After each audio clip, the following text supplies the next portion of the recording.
आणि शरद पवार आणि अजित पवार यांनी एकत्र यावं, रोहित पवार यांची आई सुनंदा पवार यांनी हे मोठं वक्तव्य केलंय। पक्ष विखुरलेला राहू नये, ताकद एकत्र वाढते असंही सुनंदा पवार म्हणतात। कुटुंब म्हणून एकत्र येण्याची गरज आहे असं सुद्धा सुनंदा पवार यांनी म्हटलंय। केव्हाही हे फुटलेलं जे कुटुंब आहे, गेले कितीतरी पिढ्या आम्ही एकत्र नांदतोय। पवार कुटुंब आम्ही सगळ्या सुखदुःखामध्ये, सगळ्या अडचणींमध्ये आम्ही एकजीव होतो आणि अडचणीमध्ये होतो। जो जरी प्रत्यक्ष स्वतंत्रपणे इंडस्ट्री असेल, सामाजिक क्षेत्र असेल, आम्ही स्वतंत्रपणे काम करतो, पण शेवटी कुटुंब हे कुटुंब असतं। ती कुटुंबाची ताकद होती, ती परत एका ठिकाणी यावी असं सगळ्या महाराष्ट्राला वाटतं, तसं मलाही वाटतं।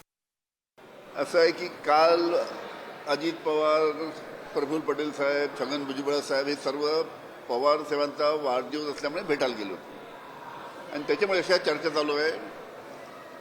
अशी कुठेही आमच्या पक्षामध्ये सध्या चर्चा नाही आहे आणि आपण जो प्रश्न उपस्थित केला त्याच्या बाबतीत कोणतीही चर्चा आमची काल साहेबांबरोबर बैठक झाली, तिथे कोणतीही चर्चा याच्या बाबतीतची नव्हती।